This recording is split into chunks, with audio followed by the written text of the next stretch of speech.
Hi, welcome to A Night on the Town. I'm your host, Richie Howell, and together we will explore the nightlife in our city and discover the real cultural identity of Milwaukee. So if you like music and art, or just want to know what's going on around town, don't move and stay tuned, because tonight we're going to take a look at the Gallery Night event in the Marshall Building. We'll visit the Alchemist Theater in Bayview and stop for jazz music in one of the best jazz clubs in town. So let's start the night on the town with our visit to the Marshall Building in the historic 3rd Ward during Gallery Night.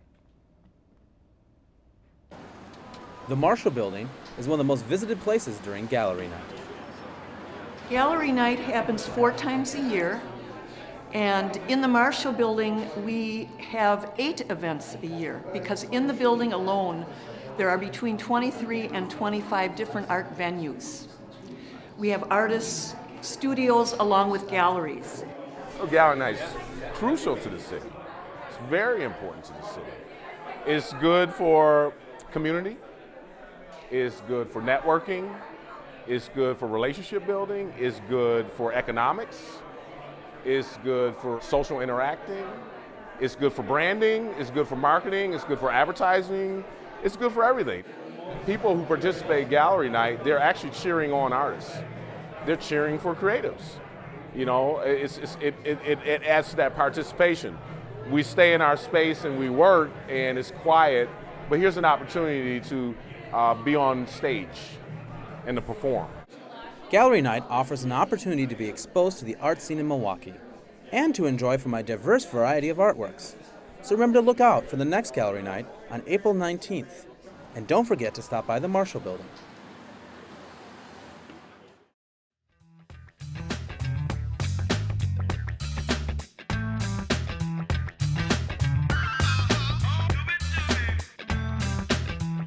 Definitely, art can bring us all together, especially in events like Gallery Night, where you can meet the local artists and share the enjoyment of the arts with other people.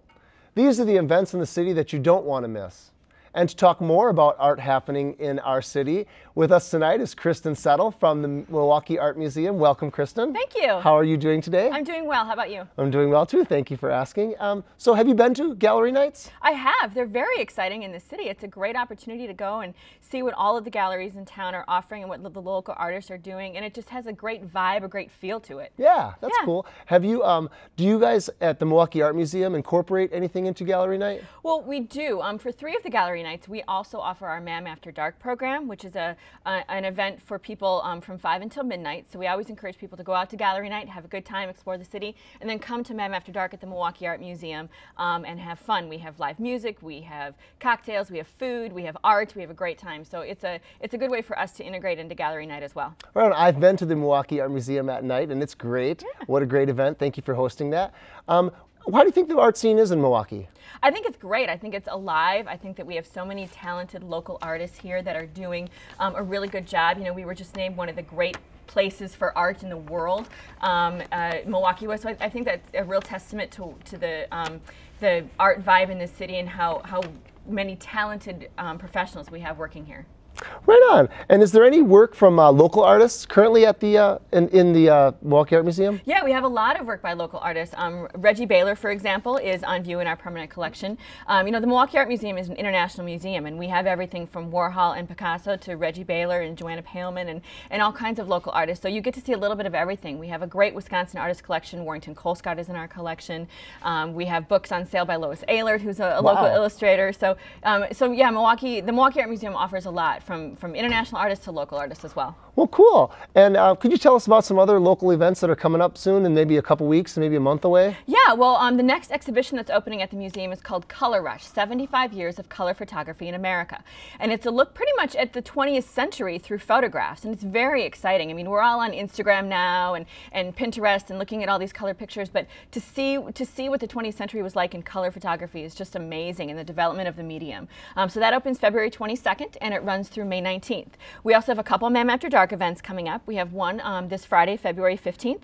We have another one Friday, March 22nd. And then on Gallery Night, April 19th, we're having a MAM After Dark event as well. And that one's called Black and White. We're going to have dueling pianos. We're going to have live music. It's going to be really, really fun. Well, awesome. That sounds like some incredible events. and it really helps us become aware of the importance of an art museum in our city. Kristen, I want to thank you for joining us today and sharing all that information about the great upcoming events at the Milwaukee Art Museum. My pleasure. Thank you. You're welcome. As we continue our night on the town, this time we are going to the neighborhood of Bayview, where we will take a sneak peek at the latest production at the Alchemist Theater. On South Canonic Avenue, we found an unusually small 60-seat theater. Real premise of the theater here is the bar subsidizes and pays for the bill. So it's sort of a movie theater type business. We believe very strongly that we should be sustainable, and so that we should be able to bring in enough money and budget appropriately and keep ourselves open that way. So we are not nonprofit, and so we don't take donations. We budget based on what we know we can sell. We keep our budgets low so that we can keep our doors open. This year we're sort of revisiting all the hits, because it's 2013, the year of fear. But we also wanted to redo them all and make them fresh, so they're not the same thing.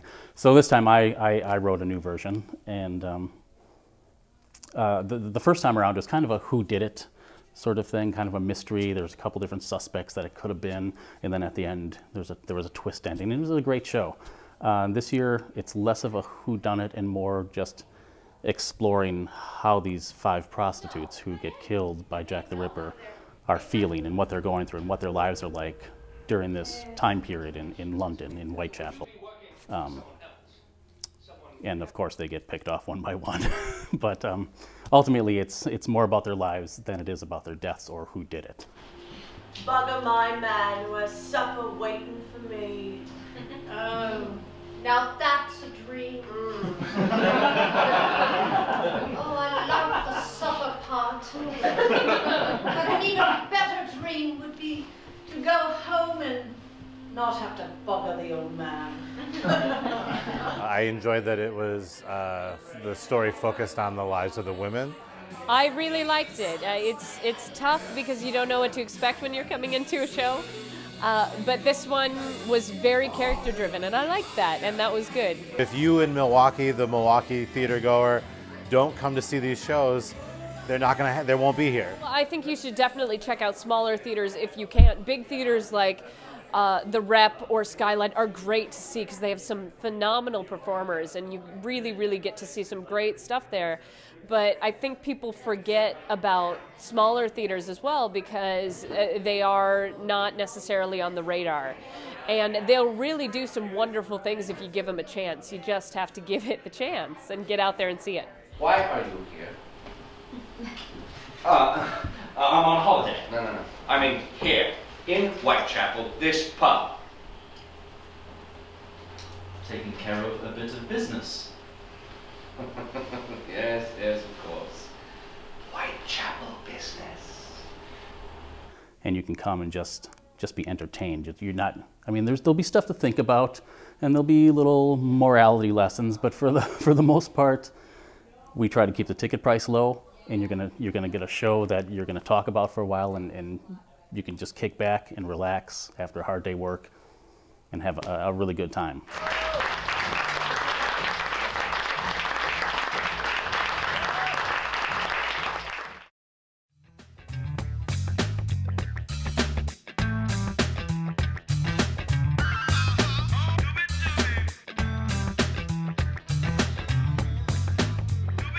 Theater is always a great start to a night on the town, and the Alchemist Theater sure has an interesting concept for small performance space that you might want to check out the next time you go there.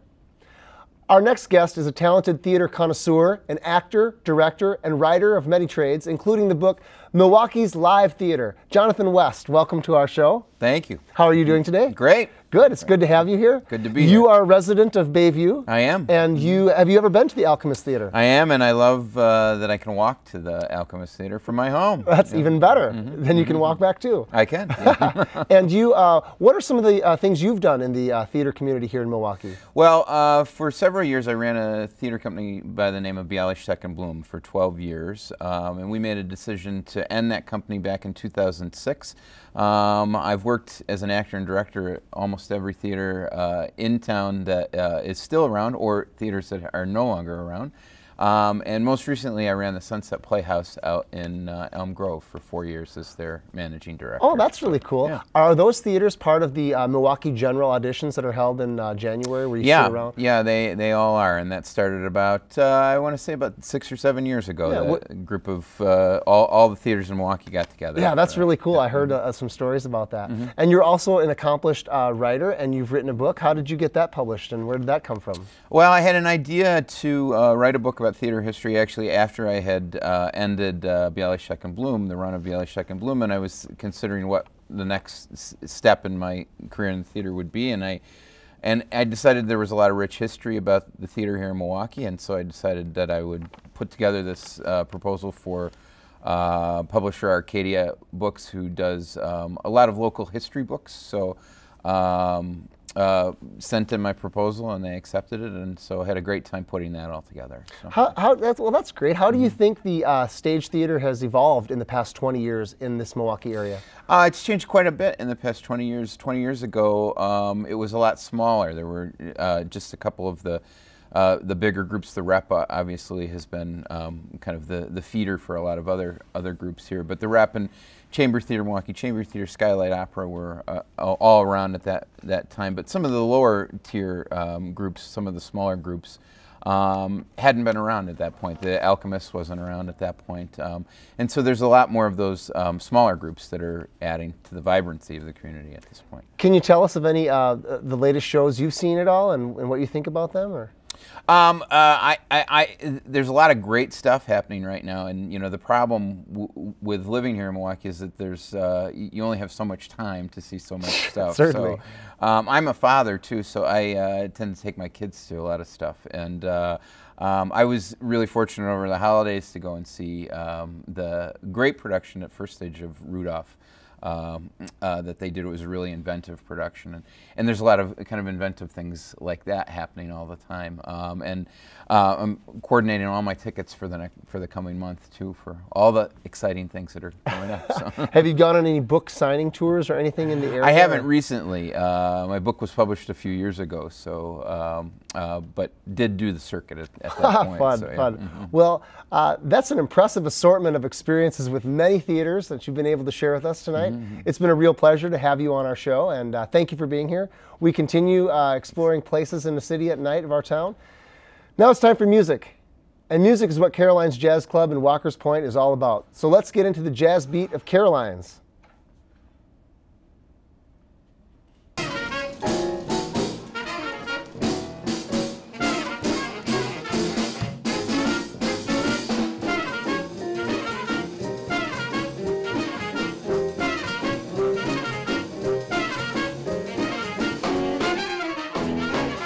We've been open since February 2000, so we're coming up on our 13th anniversary in February.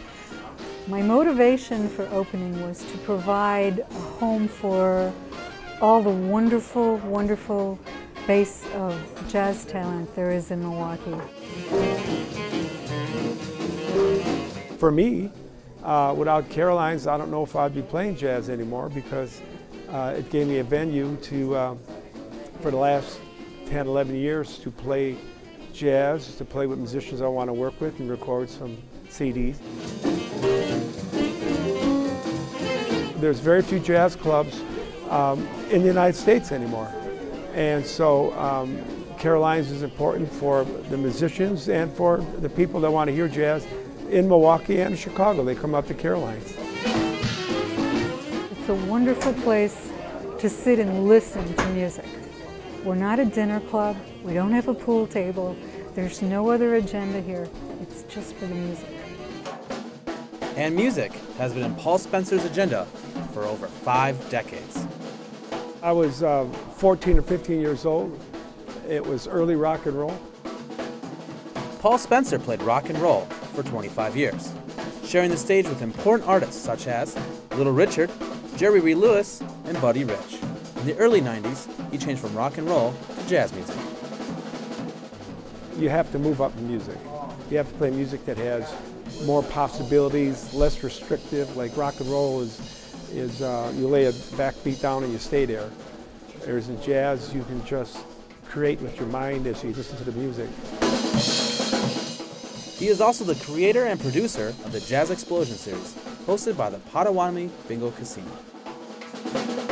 The show allowed us to have between 12, 14 jazz musicians and vocalists.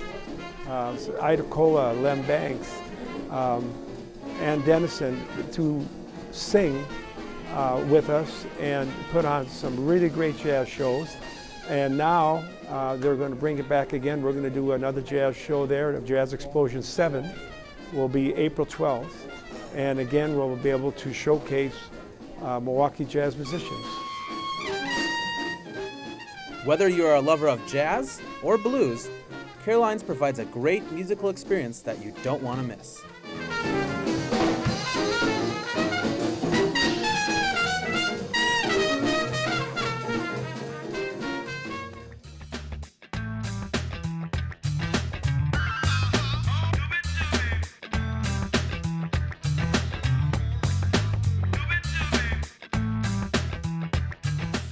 Music is great for our soul, for our mind, for our heart, and we really cannot live without it.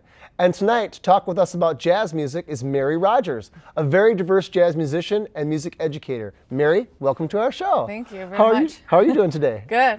All right, and you, so your passion for jazz is very obvious. Are you playing with any projects right now? Yes, I'm with the Uptown Savages and the Dead Man's Carnival. Oh, that's cool. And as a musician, have you ever played at Caroline's? Yes, I went to the blues jams there for many years, learning how to improv. There's not a lot when you're young and you're just getting out of college or you're just turning 21. It's hard to find a place to play, and they were so welcoming, and they'll sit there and kind of help you through and show you like, oh, try this idea and try that. So I spent many years there practicing with the blues jam. Right on, that's cool. And can you, do you have a favorite jazz artist at all? You know, it's tough. I'm a bari sax player, so I prefer actually more roots music. So I'm more inspired by like Squirrel Nut Zippers, a group from England called Big Six, and you know, in high school, listened to a lot of the swing and Big Bad Voodoo Daddy and things like that. Sure. So I do love good old Johnny Hodges ballads and whatnot, but I do love jump blues and R&B and all that stuff. Right on. Would you say that the Milwaukee jazz scene is growing or getting smaller, or how's it feeling? Oh, I think it's definitely growing. UWM's jazz department has been expanding quite a bit in the past couple years. Kurt Hanrahan heads that department and works really hard to not just teach the students jazz and arranging, but to incorporate them into the Milwaukee scene. And so when he plays out with his combos, he invites his students to come and sit in with him and get that experience, which is just really valuable. So I think that's pushing a lot of musicians to really actually feel comfortable to get out there and to try and to start their own combos. Yeah. Do you think the jazz audience is an older audience or a younger audience? I actually think at this point, I mean, it's definitely a mix. I think that there's probably more young people interested now than there were maybe 10 years ago. There's a lot of clubs that are featuring open mics and things like that. And with the Dead Man's Carnival, we play anything from early gypsy jazz, like Django Reinhardt and stuff like that, to anything, funk, soul. We do a lot of roots music as well, R&B. We do jazz standards, ballads, big band, swing, all that kind of stuff. And the younger people just really seem to grab onto it and like it, and you know, they'll dance and get into it. So. Right on. Do you play just the saxophone, or do you do anything else? With the Uptown Savages, I just rock the bari all night. Right on. But with the Dead Man's Carnival, you might see me play alto, tenor, or bari, flute or bass clarinet, maybe possibly even a little piano. I work with Andy Spadafora, who is a tenor player, the house player at Caroline's Jazz Club. But he will also, you might see him on alto or tenor or soprano, clarinet, or really anything he can get his hands on. So we kind of swap, you know, what instruments we're going to be playing. Yeah, and you had mentioned during the commercial break that one of our favorites at Caroline's has just passed away, the house trumpeter. Jeff Petrangelo was a wonderful player and will definitely be missed and always been respected here in Milwaukee. So I agree, right on. Well, thank you very much. Your music is just awesome. It's very contagious to hang out with you and visit with you, Mary. I want to thank you for being on our show and sharing your experiences with jazz and music in our city. I'm your host, Richie Howell, and before heading out to the town, let's enjoy a musical performance with the Paul Spencer Band at Caroline's Jazz Club. Thank you for watching, and I hope you enjoy your next night on the town.